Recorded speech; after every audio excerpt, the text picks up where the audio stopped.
Welcome to Israel Now News. I'm Yochanan Elrom. And I'm Aaron Viner. In our top story, relations between Washington and Jerusalem are showing signs of strengthening in the wake of the November 8th U.S. election. Incoming President Donald Trump has already invited Israeli Prime Minister Benjamin Netanyahu for meetings in the American capital as soon as their schedules permit following the January inauguration. This is a marked change after years of chilly ties with the White House and even occasions when outgoing President Barack Obama refused to meet with the Israeli leader. Strained relations also developed over opposing policies, which Jerusalem now hopes will cease to be a factor under the new administration. Meanwhile, some of the anti-Trump protesters are revealing an anti-Semitic pro-Palestinian agenda. A video has gone viral of activists outside the president-elect's New York City home threatening to launch an intifada in America.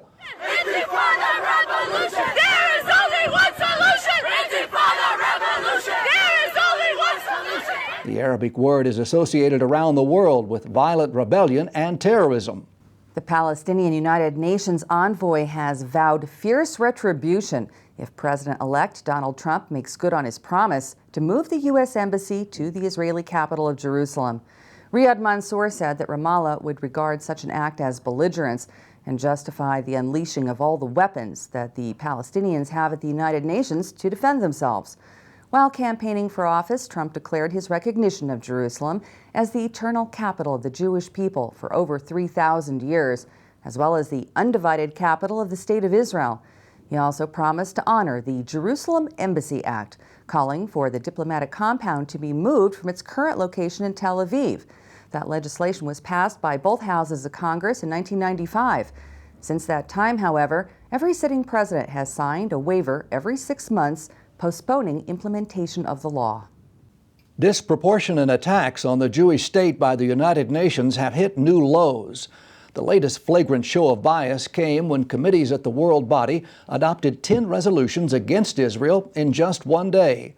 At least 2 of the texts mirrored those recently passed by UNESCO, blatantly denying Jewish and Christian ties to the Temple Mount in Jerusalem. The holy site was also called exclusively by its Arabic name and referred to only as a Muslim place of worship. The resolutions will be submitted for final approval by the full 193-member General Assembly in December. The head of the non-governmental organization UN Watch condemned the latest developments as a farce that continues to erode the UN claim of international impartiality. The newest edition of an Islamic State propaganda magazine called Rumiyah is urging jihadi extremists to carry out a Nice-style terror attack on the Macy's parade in New York later this month. Top ISIS officials were cited gloating over the slaughter in France of 86 Crusader citizens and injury to 434 others when a terrorist plowed his truck into crowds celebrating Bastille Day in July. In their call to wreak a similar trail of carnage during the annual American event, the terrorists vividly described the smashing of heads, torsos, and limbs under a vehicle's chassis and wheels as a form of worship to Allah. Millions of Americans and visitors always line the streets of Manhattan to enjoy the Thanksgiving Day parade. It will be held under heightened security, just as it was last year, in the immediate aftermath of the November terror attacks in Paris that claimed the lives of 130 victims. Palestinians gathered for a memorial rally in tribute to the late PLO terrorist leader Yasser Arafat as rival factions renewed recriminations over who may have been responsible for his demise. Current PA Chief Mahmoud Abbas gave a fiery speech saying he knows who was behind Arafat's death, which will soon be revealed by an investigative panel. Although he stopped short of naming suspects, his comments were widely seen as directed at his main political rival, Mohammed Dahlan. Both men belong to the Fatah party, which is about to set out a new path for leadership. Dahlan shot back by pointing out that Abbas was the sole beneficiary of Arafat's death.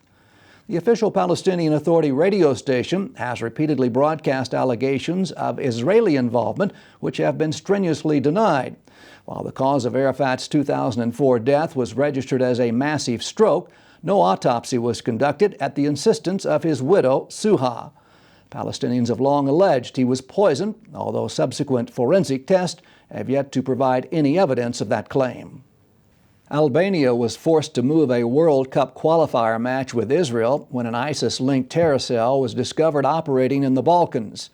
Albanian security forces arrested over a dozen Muslim suspects after confirming an intelligence report from Israel. Conversations were taped in which ISIS commandos in Syria instructed the cell to target fans at the soccer game with explosives. About 60% of the residents in the southeastern European republic practice Islam. The sporting event was changed to a different venue, with at least 2,000 police securing the premises. The national Israeli team didn't let the incident steal their thunder as they beat the Albanians with a resounding 3-0 victory. The blue and white soccer stars have now moved into third place in the qualifying Group G.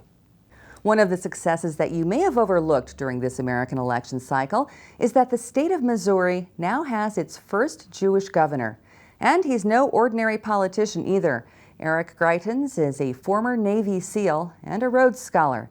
The 42-year-old Republican earned degrees at the Duke and Oxford universities before joining the American military. The war hero served 4 overseas deployments, including to Iraq and Afghanistan. During that time, he was awarded 7 military citations, the highest of which are the Bronze Star and a Purple Heart. 2 years ago, Fortune magazine listed Greitens as one of the world's 50 greatest leaders. The Israeli flag was raised on Wall Street as part of the 10th annual commemoration of Israel Day at the New York Stock Exchange. The event is held to highlight the country's unparalleled advancements, with more than 70 equities listed on the U.S. Stock Exchange and at least 80 worldwide. Today, the tiny Jewish state is so prominent that it ranks as the largest foreign presence after only China and Canada. The event is organized each year by the American-Israel Friendship League. The group's executive director, Daniela Ryloff, describes the celebration as yet another visible demonstration of the powerful bond shared between Israel and the United States.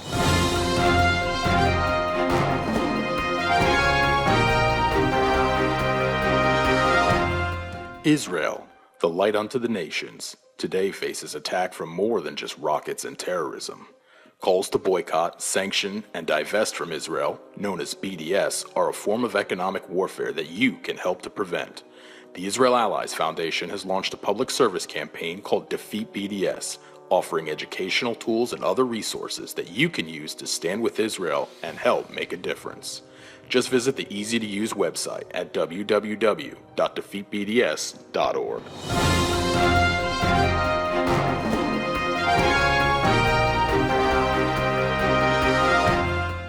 That concludes the news portion of our show. Stay tuned for Ask the Source with Josh Reinstein.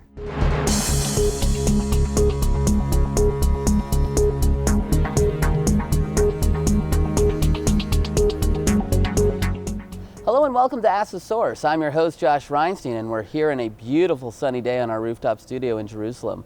My guest today is Earl Cox. He's the Goodwill Ambassador to Christians and Jews for the State of Israel. Earl, thank you for being on the show. Pleasure. You know, this is an amazing title. It was given to you by the Prime Minister of Israel to be a Goodwill Ambassador to Christians and Jews. What does this entail? Well, it entails a lot of travel, and at my age, that's not very good. When you get to close to 80 years of age, you want to have a hammock with a sarsaparilla in your hand, shaking back and forth a little bit. But it encompasses a lot of meeting with people from both sides.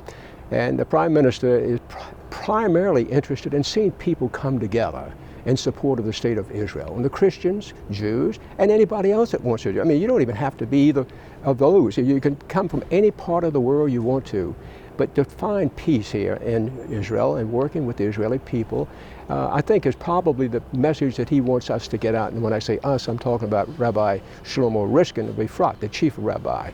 It was about 2 years ago, Josh, that the Prime Minister gave us both that title, and when it did, it opened all kinds of doors. So I stay in as many synagogues as I do into Christian churches anymore.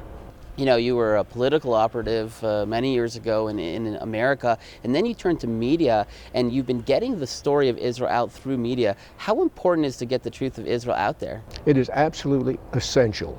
And I think that's probably one of the reasons there's so much confusion here in the Middle East, because people simply do not understand a simple message. And that is that the Israeli people are not aggressive. They are just trying to protect their own land. They want defensible borders. All of these things are important to any country. And that's all Israel's asking. And that is why I feel what Rabbi Riskin and I are doing by meeting with Christians and Jews around the world to educate them on why they should stand with the State of Israel, because Hashem stands with the State of Israel. When we say that, we believe God Almighty has His hand upon this nation right here and upon her people. You know, the truth is very straightforward what's happening here. We're the only free democracy in the Middle East. We're the only place that has religious freedoms in the Middle East. The only place with gender equality between men and women in the Middle East. Why are the other media outlets not just telling the truth about what's happening here? Where's the bias coming from? Well, the media, as you very well know, Josh, you've been around long enough working with the media yourself. They're biased. It's liberal, especially in America. Europe, they've always had liberal media. But the mentality is entirely different. They see one side only, and that's why it's important that people see two sides.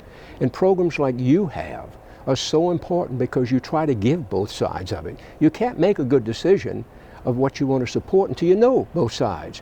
So it's not that we're trying to conceal what the other side is doing or what the other side's story. We're trying to put both stories together. And that's what I like about the Israeli people. They're not afraid for you to know the other side of that story.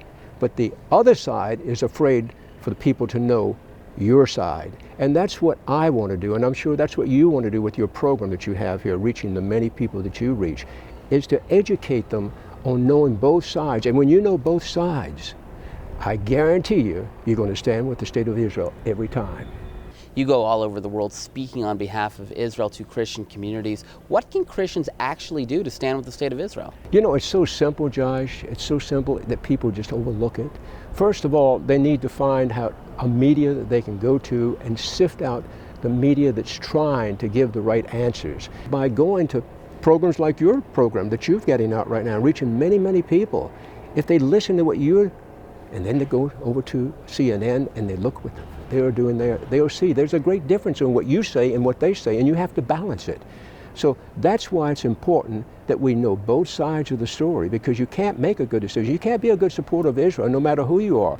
I'm finding that many of the mainline denominations are standing against Israel. BDS, anti-Semitism, it's all growing. But you find in the evangelical community a growing number of people that have no hidden agendas. All they want to do is to come here, give you their support, give you their resources, and to help you. And you know, and I believe that's why we're seeing such a great difference than when I first entered here 18 years ago, because you're having people that come here with one idea in mind, stand with and support, in America's case, with our ally, Israel. I mean, you're the only ally that we've got in the Middle East. And so that's why it's important for Americans to stand with Israel. But it's just as important for European countries to stand with Israel as well. You've got a lot of people that come from various countries into Israel to make this their homeland. So by balancing the news and bringing it together and listening and viewing programs like you have here, reaching the many people you reach, people will become educated, and they will become educated very quickly. Earl, there are literally tens of millions of people watching this show. What message do you have for a viewing audience? Josh, the one message, if I had to deliver to a group of people or one person, would be the same message. Not only pray for the peace of Israel, but to stand with the State of Israel and to support the State of Israel through your resources, because there are a lot of financial needs that are here. There are a lot of people that could stand some extra help. Come visit Israel. When you come here, it's as safe as any place you'll ever want to go. Don't ever let anybody tell you that Israel's not safe. I would rather walk these streets here in Israel at 12 o'clock at night, which I do, than to walk in Washington, D.C., where I'm frequently there meeting with members of Congress. So come to Israel, support Israel. Don't be afraid to take and bring your resources here and support these people and let them know you stand with Israel because Hashem stands with Israel. Thank you, Earl, for being on the show, and thank you for tuning in to Ask the Source. I'm your host, Josh Reinstein. Now back to the studio.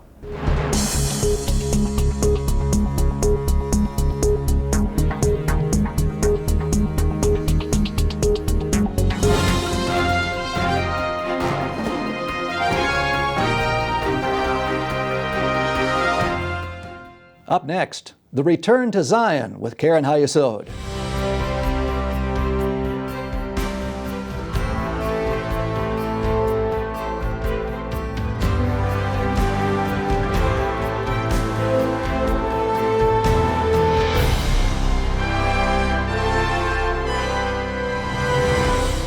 Shalom and welcome to the Return to Zion with Keren HaYesod.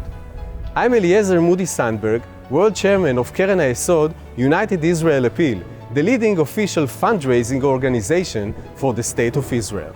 Today, you will witness the fulfillment of biblical prophecy through the gathering of the exiles. God bless you from Jerusalem. Those who dreamed about the Jewish state, those who survived the Holocaust and found in Israel the anchor, the security, those who wrought the historical miracle and against all odds established a state, those who stepped into the breach and defended the young Jewish state, so many of them paid with their lives, those who arrived in the homeland to their new home, those who propelled Israel forward step after step, those who stand at the technological vanguard, and the loyal partners who ensure the continuation of the Zionist enterprise. All those are Keren HaYesod, because Keren HaYesod is Eretz Israel. The return of an ancient people to their biblical homeland, a nation whose values inspired mankind, only to endure centuries of suffering. The ultimate tale of redemption from the ashes of destruction. This remarkable story is the story of the State of Israel. It is also the story of Keren HaYesod. Thanks to the dedication of Keren HaYesod supporters, huge resources were available to make the State of Israel a reality. Founded in 1920, Keren HaYesod galvanized Jewish donors across the world in a unified effort to develop the infrastructure of the first sovereign Jewish state in 2,000 years. אנו מכריזים בזאת על הקמת מדינה יהודית בארץ ישראל. היא מדינת ישראל. By the time the State of Israel was born in 1948, Keren HaYesod's funds had been the driving force behind the establishment of over 900 communities in the Jewish homeland. Its donors helped found many of the iconic institutions we know today, including the Hebrew University and Israel's Philharmonic Orchestra, ensuring that as Zechariah envisioned, Jerusalem's streets would once more be filled with boys and girls at play. Keren HaYesod's supporters also helped rescue tens of thousands of desperate Jews fleeing a burning Europe, bringing them to the sanctuary of the land of Israel. Ezekiel's prophecy of bringing dry bones to life had been fulfilled. Throughout the decades, Keren HaYesod has been there for Jewish people coming home. In the 1950s, by financing the creation of still vibrant cities, Eilat and Sderot, bringing to life Ben-Gurion's vision of making the Negev desert bloom. In the 1960s and 70s, raising funds and providing a lifeline for the country's development during wartime. And at the close of the century, helping to bring immigrants from the four corners of the earth in a modern-day exodus, rescuing tens of thousands of Jews from Ethiopia and 1 million Jews from the former Soviet Union, delivering them from danger and distress. To this day, Keren HaYesod's activists continue their mission of aliyah and absorption. Last year, more than 31,000 Jews were helped to make their lives in the land of their ancestors. Keren HaYesod remains at the heart of Israel's development, as Israel's barren land has been transformed into a hub of creativity, innovation, and success. Keren HaYesod's supporters have been there every step of the way. They have empowered 2,000 pioneering young Israelis to reinvigorate 65 distressed communities. All of this has been achieved through Keren HaYesod's ongoing efforts to build unbreakable bonds with Israel among Jews in the diaspora, Christians, and people of faith from across the world. In the book of Jeremiah, the Lord says, "There is a hope for your future. Your children will return to their borders." Every day, Keren HaYesod supporters are making this vision a reality. Thanks to Keren HaYesod, the State of Israel continues to grow from strength to strength. Come join Keren HaYesod in fulfilling biblical prophecy. Let's bless Israel together. To donate and get information, call us at 1-800-505-1665 or visit our website at www.khisrael.org.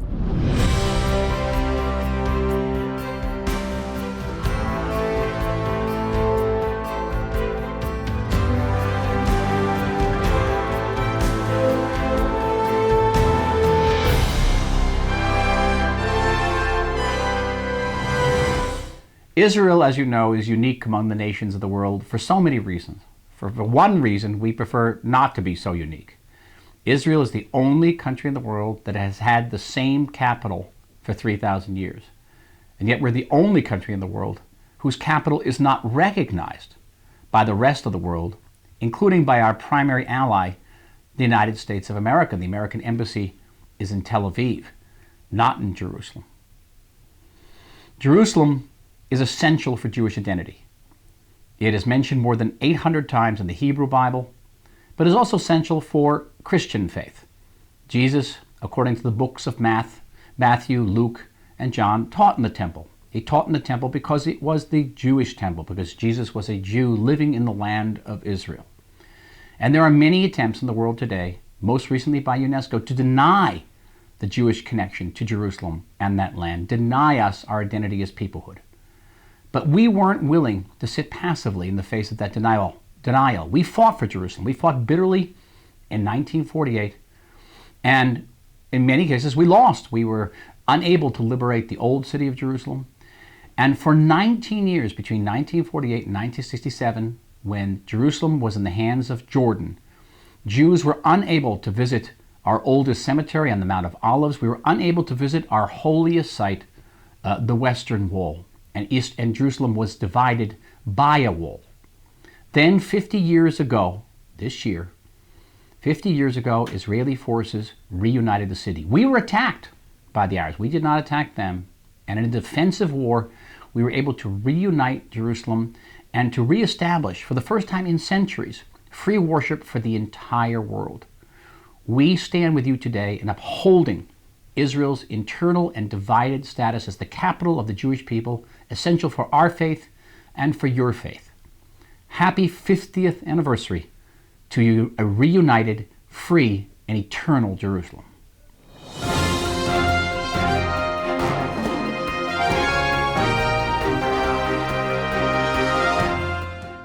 Please stay tuned for the ICEJ report from the International Christian Embassy, Jerusalem.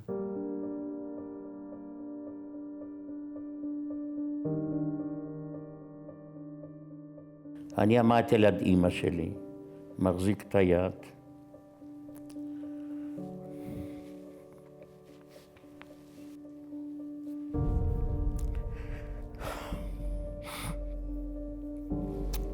אמא התכופפה עליי, לי ביידיש קוראים מוטל. והיא אומרת לי, מוטל, תנסה לברוח, שתוכל לספר מה היה פה. אני לא חשבתי הרבה, יצאתי מהשורה והלכתי לתוך היער.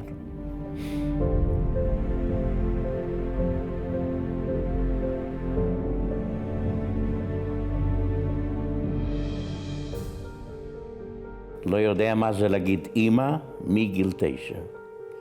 וגם לא קיבלתי חיבוק של אמא שכל ילד מקבל. אלה הרסו לנו את הילדות. עשקו את הילדות. לא צעצוע היה לך, לא איזה משחק, לא משהו שילד, כל ילד בעולם, זה דבר מינימלי. לא היה לנו את זה, לא. אתם יודעים שהמלחמה לא נמשכה, לא חודש, חודשיים או שנה ושנתיים, נמשכה איזה 5 שנים. וכל פעם, כל יום אתה צריך להילחם על החיים שלך. Because of the Holocaust, many kids like Mordecai were left orphaned. They survived, but now where do they go? אנחנו באירופה נדדנו בכל מיני ארצות. בגרמניה, פולין, צרפת. בסוף באנו לצרפת, העלו אותנו לאונייה, תיאודור הרצל, ובאנו לחיפה. בחיפה האנגלים לא נתנו לרדת, לקחו אותנו לקפריסין.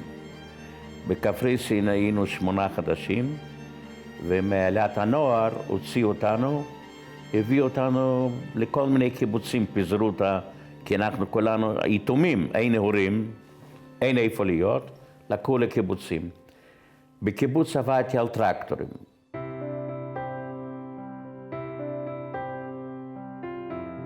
עכשיו אני רוצה להגיד לך ככה, אנחנו בנינו והקמנו משפחות.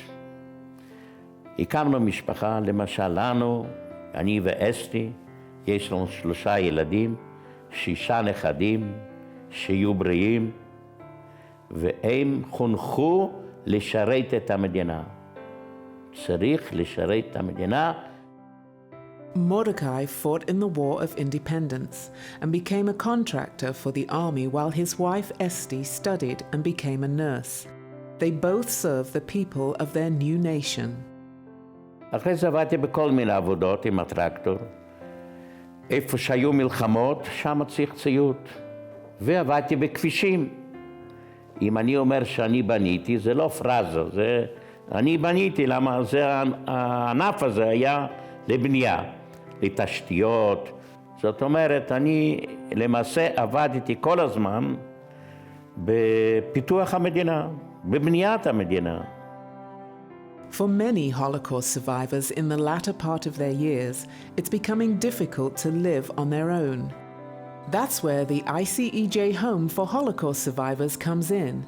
The staff take care of their needs and a nurse is on call to make sure they stay healthy. אנחנו לעת זקנה, קשה לנו לתפקד בבית. לי יש בית, יש הכל. וזה ארגון בעזרת השגרירות הנוצרית, שאני יודע שהם תומכים בנו, ותומכים יפה, ואנחנו חיים על רמה. The survivors go on outings around Israel and enjoy a wide variety of activities. They celebrate major events they missed while struggling to survive the Holocaust. The chief rabbi of Israel even performed a special bar mitzvah at the Western Wall. Mordecai and the other 70 Holocaust survivors at the Haifa home are cared for on a daily basis because of partners like you. We cannot maintain this home without your financial support. So go to icej.org/Haifa and partner with us today.